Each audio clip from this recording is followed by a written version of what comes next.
नमस्कार, बहुत स्वागत है आपका एमपीसीजी सुपरफास्ट 100 खबरों के साथ। मैं हूं रीनू। सबसे पहले बात गुना से बड़ी खबर की।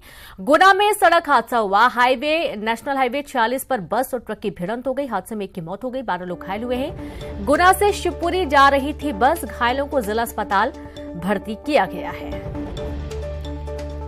तो बड़ी खबर आपको दे रहे हैं गुना से, और ये तस्वीरें देखिए। आप अंदाजा लगा सकते हैं कि कितना भीषण ये पूरा घटनाक्रम रहा है जिस वक्त ये हादसा हुआ। और नेशनल हाईवे 46 में यह हादसा हुआ है और 12 लोग घायल हुए हैं। एक की मौके पर दर्दनाक मौत हो गई है। बड़ी खबर है गुना से, और संवाददाता विजय जोगी जुड़ गए। विजय, नेशनल हाईवे 46 पर भीषण बस और ट्रक की टक्कर हो गई। घायलों की क्या स्थिति है, कैसे हादसा हुआ? देखिए, जाहिर सी बात है, कहीं न कहीं बड़ा हादसा ये हुआ है म्याना थाना क्षेत्र के नेशनल हाईवे 46 पर। ये आज सुबह तड़के करीबन 5 बजे के आसपास की ये पूरी घटनाक्रम बताया जा रहा है, और इसमें एक महिला की जो है मौके पर ही मौत हो गई है, और करीबन 14 लोग अभी तक जो अपडेट आया है 14 लोग इसमें घायल हैं, जिनको जिला अस्पताल के लिए रेफर किया गया है, और 3 की हालत जो है अति गंभीर है, तो उन्हें जो है भोपाल के लिए भी रेफर किया गया है। फिलहाल पुलिस जो है पूरे मामले की विवेचना में लगी हुई है, और हाईवे से जो है दोनों ट्रक और बसों को हटाने का काम जारी है। जी रेणु। जी बिल्कुल, बहुत शुक्रिया आपका विजय तमाम जानकारी के लिए। तो भीषण सड़क हादसा हुआ है, कहीं न कहीं रफ्तार का कहर बरपा, और इस भीषण सड़क हादसे में 14 लोग, एक ही बड़ा अपडेट है। अभी तक 12 लोगों के घायल होने की जानकारी थी, लेकिन अब 14 लोग घायल हुए हैं और एक की मौत की जानकारी है। और इस ट्रक की स्थिति को देखकर आप अंदाजा लगा सकते हैं कि टक्कर कितनी जोरदार थी।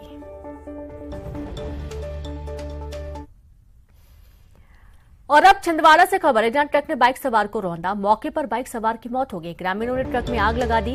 चांदा मेटा थाना क्षेत्र की घटना है। परासिया से डमुआ की तरफ ट्रक जा रहा था और इसी दौरान हादसा हुआ। तो खबर छिंदवाड़ा से आपको दे रहे हैं, जहां पर ट्रक ने बाइक सवार को रौंद दिया। मौके पर बाइक सवार की दर्दनाक मौत हो गई। ग्रामीणों ने ट्रक में आग लगा दी। चांदा मेटा थाना क्षेत्र की घटना, परासिया से डमुआ की तरफ ट्रक जा रहा था और इसी दौरान ये हादसा हुआ है। अब ये घटनाक्रम कैसे हुआ है, पूरा मामला जांच का विषय बना हुआ है। ट्रक ने बाइक सवार को रौंद दिया। मौके पर ही बाइक सवार की दर्दनाक मौत हो गई। गुस्साए लोगों ने ट्रक में आग लगा दी। चांदा मेटा थाना क्षेत्र की घटना है। बड़ी खबर है छिंदवाड़ा से।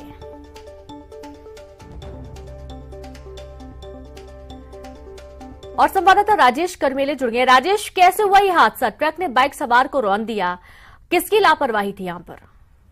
जी देखिए, ये जो मामला है, यहाँ अक्सर इस तरफ से ट्रक का जाना आना बना रहता है। कोयले से भरे ट्रक इस राह से गुजरते हैं और इनकी रफ्तार काफी तेज होती है, और ये एक बड़ा कारण था कि जो बाइक सवार था वो ट्रक की चपेट में आ गया। ट्रक की चपेट में आने के बाद लोगों ने वहां पर पहुंचे लोग, और क्योंकि लोगों ने काफी लंबे समय से इस बात को प्रशासन के समक्ष रखा है कि यहाँ के ट्रक जो है वो काफी स्पीड से निकलते हैं, बावजूद इसके कोई कार्रवाई नहीं हुई। और एक वजह थी कि प्रशासन और इसको लेकर के लोगों का गुस्सा फूटा और लोगों ने ट्रक में आग लगा दी। बाद में पुलिस के अधिकारी वहां पहुंचे और लोग भीड़ को काबू किया, ट्रक की आग को बुझाया गया। जी बिल्कुल, बहुत शुक्रिया आपका राजेश जानकारी के लिए। तो आप देखिए कि बहुत तेज रफ्तार में ट्रक यहां से गुजरते हैं, ऐसा कई बार शिकायत भी की गई है, लेकिन उसके बावजूद कोई सुधार नहीं, और यही एक बड़ा कारण माना जा रहा है। आशंका ऐसी व्यक्त की जा रही है कि तेज रफ्तार ट्रक की चपेट में बाइक सवार आ गया और उस दौरान ही पूरा घटनाक्रम हुआ है। और अब बात करेंगे ग्वालियर से बड़ी खबर की। महिला के गर्भ में पल रहे बच्चे की मौत हो गई। स्कूल बस की चपेट में आई महिला की हालत स्थिर है। एएनएम की परीक्षा देने मथुरा से ग्वालियर आई थी नेहा। बस पलटने से हादसे का शिकार हुई थी नेहा, और इस दौरान महिला के गर्भ में पल रहे बच्चे की मौत हो गई। बड़ी खबर आपको दे रहे हैं ग्वालियर से। स्कूल बस की चपेट में नेहा आई और ये एक दुखद पूरा घटनाक्रम सामने आया है। महिला की हालत स्थिर बनी हुई है। गनीमत ये रही कि महिला की जान को कोई नुकसान नहीं हुआ। एएनएम की परीक्षा देने मथुरा से ग्वालियर आई थी नेहा, और इसी दौरान बस पलटी, हादसे का शिकार हुई नेहा और गर्भ में पल रहे बच्चे की मौत हो गई।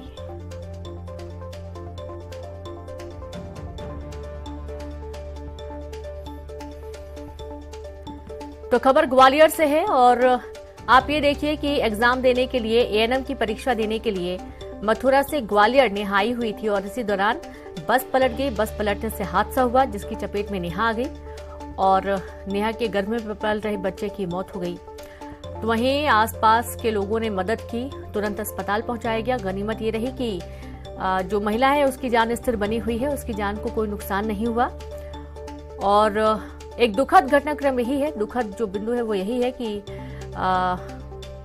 गर्भ में पल रहे बच्चे की मौत हो गई। तो पुलिस भी मौके पर पहुंची है, पूरे घटनाक्रम की जानकारी जुटाई जा रही है और संवाददाता सुशील जुड़ गए। सुशील, कैसे हुआ हादसा? बहुत ही दुखद ही पूरा घटनाक्रम सामने आया है। अपना सवाल दोहरा रहे हैं। सुशील, कैसे हुआ यह हादसा? ये बस पलटी कैसे चपेट में आई नेहा?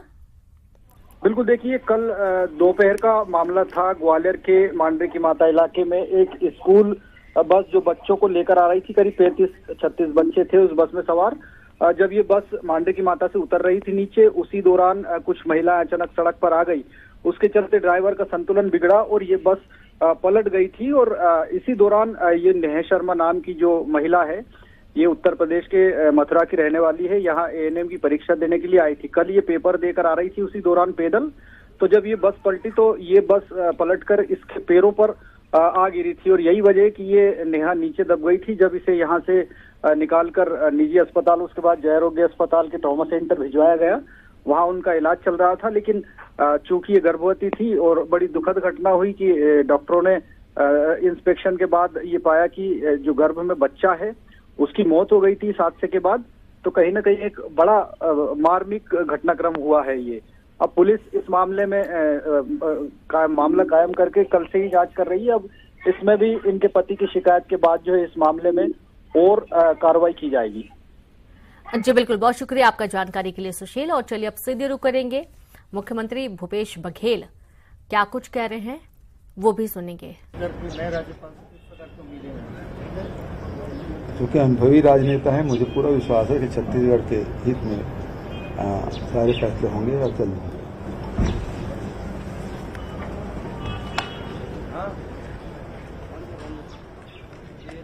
तो अपने दौरे में जाने से पहले मुख्यमंत्री भूपेश बघेल ने मीडिया कर्मियों से बातचीत की और आप ये देखिए कि आज प्रमुख कुछ कार्यक्रम है सीएम के, और ये लाइव तस्वीरें आपको दिखा रहे हैं रायपुर से।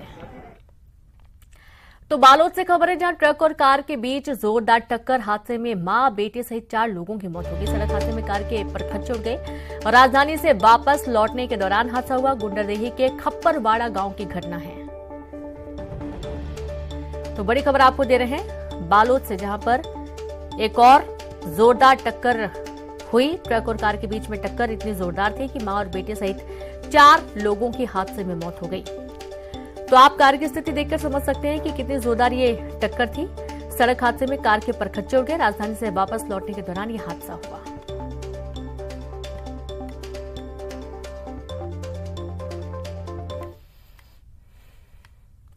रायपुर के ब्रिज नगर इलाके में घर में दूल्हा दुल्हन का शव मिलने से सनसनी फैल गई। 19 फरवरी को दोनों की शादी हुई थी। 21 फरवरी को रिसेप्शन था, लेकिन रिसेप्शन से पहले बंद कमरे में दोनों की लाश मिलने से घर में जश्न का माहौल मातम में बदल गया। घर के लोगों को मामले की जानकारी पुलिस को दी और मौके पर पहुंची पुलिस ने घटनास्थल से चाकू और मोबाइल बरामद किया है। लड़की पक्ष ने हत्या को लेकर संदेह जताया है। पुलिस ने दोनों के शव को कब्जे में ले लिया है, पोस्टमार्टम के लिए भेज दिया है। पुलिस पूरे मामले की जांच में जुट गई है।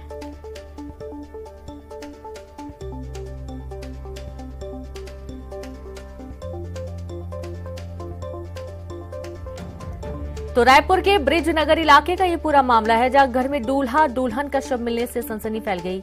19 फरवरी को दोनों की शादी हुई थी। 21 फरवरी को रिसेप्शन था, लेकिन रिसेप्शन से पहले ये दुखद घटनाक्रम सामने आया है। दोनों के शव खून से लथपथ मिले और अब कई तरीके की आशंकाएं व्यक्त की जा रही हैं। और चलिए अब बात, ये कहानी है आंखों को आंसुओं से डबडबा देने वाली। बिछड़न फिर परिवार से मिलने की ये कहानी आपकी आंखें छलछला देंगी। मध्य प्रदेश के खंडवा का रहने वाला राजू पिंडारे 5 साल पहले भटककर पाकिस्तान चला गया था। इधर परिवार परेशान और उधर पाकिस्तानी सीमा में जाने के बाद पाक आर्मी ने उसे कब्जे में ले लिया। 3 महीने तक पाक आर्मी का टॉर्चर, कभी नंगा करके पीटा जाता था तो कभी उल्टा लटका कर, कभी गर्म पानी देह पर डाला जाता तो कभी पानी में मुंह को डुबाया जाता। सारी ताड़ना राजू सहता रहा। फिर शुरू हुई पाकिस्तानी कारागार में राजू की उम्मीद की सजा। वतन तो लौटेंगे जरूर एक दिन। इधर बेटे के इंतजार में मां की आंखें पथरा गई थी, लेकिन आखिरकार इंतजार की वो घड़ियां खत्म हुई। राजू की वतन वापसी हुई। जासूसी के शक में पकड़ा गया राजू 5 साल बाद रिहा हुआ। खंडवा स्टेशन पर जब वह पहुंचा तो परिवार वालों की आंखें खुशी से झूम उठी। पाकिस्तान में राजू को क्या क्या दर्द दिए गए बता रहे हैं उनके भाई दिलीप। तो आर्मी टार्चर मिला, जिसमें इसको बर्फ पे लेटा के मारा, नंगा करके उल्टा लटका के मारा, सीधा लटका के मारा। उसके बाद इसको गर्म पानी से बरसात की, फिर मारा, ठंडे पानी में डुबाया, ड्रम होने में डुबा दिया। इसको पूरी तरह से इस तरीके से प्रताड़ित किया कि आदमी कमजोर होता तो दम तोड़ देता। और राजू की रिहाई के लिए परेशान माता पिता ने क्या क्या कष्ट नहीं उठाए। जगह जगह गुहार लगाई, मन्नतें की, आरजू की इबादत की ताकि राजू लौट आए। राजू के मां पिताजी ने एएसआई महेश श्रीवास्तव से भी गुहार लगाई, जिसके बाद जांच हुई, प्रक्रिया आगे बढ़ी और अब महेश श्रीवास्तव भी उसे अमृतसर से वापस लेकर लौटे। क्या कह रहे हैं सुनिए। मैं अपने थाने की गतिविधि आपको बता दूं। जब ये डायरी मेरे पास जांच के लिए आई 2021 में, 19 से गया था ये, और 21 में जब मेरा स्थानांतरण जावर से होकर मैं नर्मदा नगर गया, मैंने डायरी देखी, इनके माता पिता को बुलाया तो मेरे दोनों ने मेरे पैर पकड़ के रोने लग गए। मैंने कहा बुजुर्ग हो, मेरे पैर मत छुओ, पूरी कोशिश जी जान लगा दूंगा, पाकिस्तान से भारत तक का खर्च मैं दे दूंगा, लेकिन आपके बच्चे से मिला के ही रहूँगा। देखिए योग संयोग इतना रहा मेरा, लेकिन इस बीच हमारे सांसद महोदय, विधायक महोदय और भी जो गणमान्य नागरिक जो नेता लोग हैं, कार्यकर्ता जो जिन्होंने भी सहयोग किया, ये मेरा सहयोग पूरा नहीं रहा, लेकिन मैंने कसम खा ली थी कि मैं इसके बच्चों को वो ज़रूर मिला के रहूँगा। तो इन लोगों के सहयोग से, क्योंकि आगे तक तो मैंने कार्रवाई की है, बहुत कुछ इनके मार्गदर्शन से मैंने करवाया सब टोटल, और सारे नेताओं का सहयोग रहा है। माननीय हमारे मुख्यमंत्री महोदय और पीएम महोदय का बहुत बहुत शुक्रिया। लेकिन वहाँ पर अभी भी कुछ लोग हैं। और प्रवीण से तमर संवाददाता तमाम जानकारी के साथ लाइव जुड़ गए हैं। प्रवीण, वाकई में बहुत ही दुखद घटनाक्रम है और जाहिर सी बात है कि कुछ भी शब्द मिल नहीं पाते हैं ऐसे वक्त में, जब 5 साल से पाकिस्तान की सलाखों के पीछे रह रहा बेटा अचानक से आंखों के सामने आ जाए। मां रो पड़ी, पूरा परिवार रो पड़ा। जी रेनू, ये जो मामला है पूरा 2019 का है। खंडवा जिले का रहने वाला ये राजू पिंडारे है, जो कि किस तरीके से पाकिस्तान पहुंचा ये आज भी पहली बनी हुई है। जब परिजनों को जिला प्रशासन ने ये सूचना दी, जब भारतीय एजेंसियां उनके इनपुट से ये बात पता चली थी कि जो राजू पिंडारे है वो जो पाकिस्तान में है, जो डेरा गाजी जिला है वहां पाकिस्तान का, वहां पर राजू पकड़ाया था जासूसी के शक में। और जब ये खबर जब परिजनों को लगी तो वो काफी भौचक रह गए कि चूंकि राजू जो है मानसिक रूप से कमजोर था, तो परिजनों को भी इस बात का विश्वास नहीं था कि राजू जो है पाकिस्तान कैसे पहुंच गया। लेकिन जब पीएम मोदी और सीएम शिवराज से जब परिजनों ने गुहार लगाई तो इस मामले को लेकर सीएम शिवराज ने विदेश मंत्रालय से संपर्क साधा था और उसके बाद जो है राजू की वापसी के प्रयास शुरू हुए। लगभग 3.5 साल जो है राजू पाकिस्तान में रहा और उसके बाद जो है आज खंडवा लौटा। खंडवा स्टेशन पर राजू जब आया तो उसके परिजनों का जो हाल था, मतलब जो उनकी आंखें थी वो जो खुशी के आंसुओं से भर गई। जो खोया हुआ बेटा जो पाकिस्तान था, जो पड़ोसी मुल्क, जो भारत का दुश्मन देश कहलाता, वहां से राजू की वापसी हुई है। तो निश्चित तौर पर यहाँ पर ये भी जानकारी, जैसा कि उनके भाई बता रहे हैं कि काफी प्रताड़ित किया गया, बहुत अलग अलग तरीकों से उनको प्रताड़ित किया गया। यदि वो इतने मानसिक और शारीरिक रूप से मजबूत नहीं होते, कोई और व्यक्ति होता तो शायद दम तोड़ देता इतनी प्रताड़नाओं के बाद से। अभी कैसी स्थिति है राजू की? जी, राजू को जो है जासूसी के शक में पकड़ा गया था, तो निश्चित तौर पे जो पाकिस्तान की जो सेना है और जो वहाँ की जो पुलिस है उन्होंने से काफी प्रताड़ना दी। राजू के भाई दिलीप ने जो है पूरी कहानी अपने शब्दों में बयान की, वो भी हमने न्यूज 18 के दर्शकों को बताया कि किस तरीके से राजू ने जो है पाकिस्तान में प्रताड़ना सही। लेकिन फिलहाल अभी जो राजू जिस तरीके से ट्रेन में जो टीम गई थी खंडवा प्रशासन की, उनके साथ जिस तरीके से उसने बात की, तो कहीं ना कहीं वो थोड़ा सा नॉर्मल हुआ, क्योंकि पाकिस्तान में भी उसे एक हॉस्पिटल नुमा जेल में रखा गया था, जहां पर उसने गजरे का का काम बनाना सीखा था। फिलहाल जो यहाँ पर जो खंडवा जिले के कलेक्टर है अनूप सिंह, उनसे अभी हमारी बात हुई थी। उनका ये कहना था कि तमाम कानूनी प्रक्रियाओं के बाद जो है अभी लगभग 10:30 बजे जो है राजू का मेडिकल जिला अस्पताल में किया जाएगा। उसके बाद उसको विधिवत तरीके से परिजनों को सौंप दिया जाएगा। फिलहाल राजू और उसके परिजन जो है यहाँ पर एक निजी होटल में ठहराए गए हैं और राजू से जो बात हुई तो राजू कहीं ना कहीं डरा हुआ भी है और उसे खुशी भी है कि वो अपनी वतन आ गया है। लेकिन अभी उसकी बिल्कुल बहुत शुक्रिया आपका प्रवीण तमाम जानकारी के लिए। तो आप देखिए कि अभी होटल में रुके हुए हैं परिजन और यहां से पूरी प्रक्रिया होने के बाद वापस अपने घर की ओर आएंगे। तो पाकिस्तान से बड़ी खबर है, जहां खुलेआम घूमता नजर आया बेहद ही सईद सलाउद्दीन। पाकिस्तान के रावलपिंडी का ये पूरा मामला है, जहां पर आतंकी नजर आया। इम्तियाज आलम के जनाजे में पहुंचा था सईद। इम्तियाज आलम की सोमवार को हत्या हुई थी और उसके जनाजे में ये पहुंचा हुआ था। तो इसका वीडियो सामने आया है। खुलेआम सईद सलाउद्दीन घूमता हुआ नजर आया है। खबर पाकिस्तान से है, तो काफी चौंकाने वाला ये वीडियो भी है। और आप ये देखिए वीडियो में वो साफ तौर पर नजर आ रहा है। हालांकि उसने काफी तरीके से अपने आप को ढकने की कोशिश भी की, लेकिन जिस तरीके से पाकिस्तान के रावलपिंडी में खुलेआम ये घूमता हुआ नजर आया, उसके बाद कई सारे अब सवाल खड़े हो रहे हैं। इम्तियाज आलम के जनाजे में पहुंचा था सईद और इस दौरान ये कैमरे में कैद हुआ। और अब बात जबलपुर से बड़ी खबर की, जहां सीएम हेल्पलाइन रैंकिंग में जबलपुर बना नंबर 1। प्रदेश भर में जबलपुर जिले ने हासिल किया पहला रैंक। जिले को मिला 83.3 का वेटेज। सीहोर दूसरे तो छिंदवाड़ा तीसरे स्थान पर है। जबलपुर में जनवरी माह में कुल 12,636 शिकायतें मिली। 10,070 शिकायतों का निपटारा किया गया। और संवाददाता प्रतीक जुड़ गए। प्रतीक, एक और बड़ी उपलब्धि जबलपुर के नाम। देखिए, क्योंकि सीएम हेल्पलाइन कहीं ना कहीं आम जनता की समस्या से जुड़ा हुआ एक मुफीद माध्यम होता है और उसके निराकरण के मामले में जबलपुर ने एक बार फिर अव्वल स्थान हासिल किया है। तो ये बताता है कि कहीं ना कहीं सरकारी महकमे में जो नुमाइंदे काम कर रहे हैं वो बेहतर तरीके से शिकायतों का निराकरण कर रहे हैं और यही वजह है कि एक बार फिर जिले को पहला स्थान मिला है। 83.3 का वेटेज आया है। मतलब 12,000 शिकायतों में 10,070 शिकायतों का निराकरण हुआ है, जो कि एक अच्छा एवरेज माना जाता है। उसके लिहाज से प्रथम अंक एक बार फिर हासिल हुआ है। बहुत शुक्रिया आपको प्रतीक जानकारी के लिए।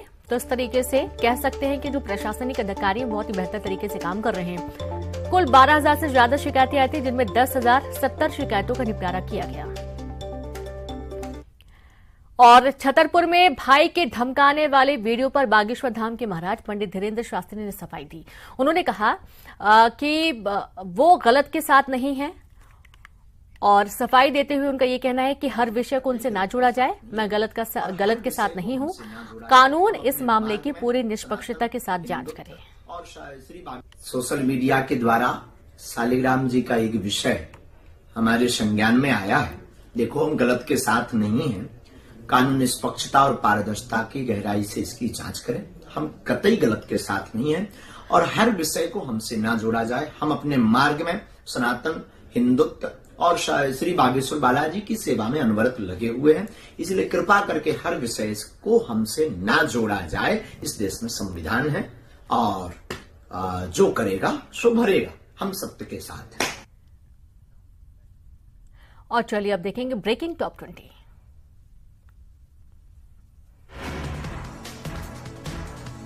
यूके की सरकार ने बीबीसी का किया बचाव। ब्रिटिश सरकार के मंत्री डेविड रटली ने कहा कि हम चाहते हैं कि बीबीसी को संपादकीय स्वतंत्रता मिले। मुंबई के कमला नगर की झुग्गियों में आज सुबह लगी आग। आग लगने से लोगों में मचा हड़कंप। दमकल की 10 गाड़ियां मौके पर पहुंची। किसी के हताहत होने की जानकारी नहीं। शिवसेना के चुनाव निशान के मामले में आज उद्धव गुट की याचिका पर सुप्रीम कोर्ट में सुनवाई होगी। इसी के फैसले के खिलाफ उद्धव गुट ने चुनौती दी है। सीएम शिवराज का आज बालाघाट दौरा। 677 करोड़ के विकास कार्यों का करेंगे भूमि पूजन। सिवनी में 246 करोड़ के विकास कार्यों का करेंगे लोकार्पण। आज से खजुराहो में शुरू होगी G20 की बैठक। 25 फरवरी तक G20 कल्चर वर्किंग ग्रुप की पहली बैठक। G20 की बैठक में सीएम शिवराज समेत कई अन्य केंद्रीय मंत्री होंगे शामिल। ग्वालियर के बीजेपी विधायक जजपाल सिंह जज्जी का आवेदन खारिज। जाति प्रमाण पत्र को फर्जी बताते हुए निर्वाचन रद्द करने की थी मांग। 1 मार्च को होगी अगली सुनवाई। देवास में एक दिव्यांग ने की परिवार के साथ कलेक्टर से इच्छा मृत्यु की मांग। दिव्यांग पेंशन नहीं मिलने से आवेदक परेशान, कलेक्टर को समस्या का समाधान करने के निर्देश।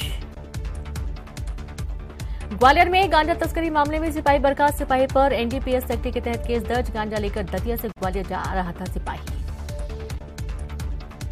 छिंदवाड़ा में ट्रक ने बाइक सवार को रौंदा, मौके पर बाइक सवार की मौत हुई, ग्रामीणों ने ट्रक में लगाई आग। नेशनल हाईवे 46 पर बस और ट्रक की भिड़ंत, हादसे में एक की मौत, 14 लोग घायल। गुना से शिवपुरी जा रही थी बस। और इसी के साथ इस बुलेटिन में इतना ही। नमस्कार।